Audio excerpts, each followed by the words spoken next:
আসসালামু আলাইকুম গাইস, একটা বেবি ড্রেস বানিয়েছি এই কাপড়টা দিয়ে। আমি হাফ বডিটা দিয়ে এই কাপড়টা দিয়ে হাফ বডি করেছি আর নিচে এক কালার করেছি। তো আমার কাছে জামাটা খালি খালি লাগতেছিল, এর জন্য মনে করলাম যে কাপড় থেকে এই ফুল পাতাগুলো কেটে বসিয়ে দিই। তো এখন হচ্ছে লাস্ট টাইমে মার্কেটে যেয়ে ওই মার্কেটে ওরা আয়রন দিয়ে কেটে দেয়, তো মার্কেটে যে আয়রন দিয়ে কাটিয়ে এনে ডেলিভারি দেওয়াটা সো ডিফিকাল্ট। দ্যাটস ওয়াই আমার মাথায় এই নিনজা টেকনিক আসছে। আমি খুন্তি, বাংলায় আমরা যেটাকে বলি খুরচুর, সেটা গরম করে করে আমি যেভাবে করে পাতা ফুলগুলো কেটে নিচ্ছি। এরপরে হচ্ছে জামাতে আমি বসাবো।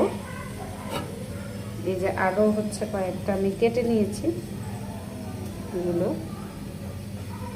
এখন একটু পাতাও কাটতেছে। ফাইনাল লুক আমি আপনাদের সাথে শেয়ার করবো ইনশাআল্লাহ। পাশে থাকবেন সবাই।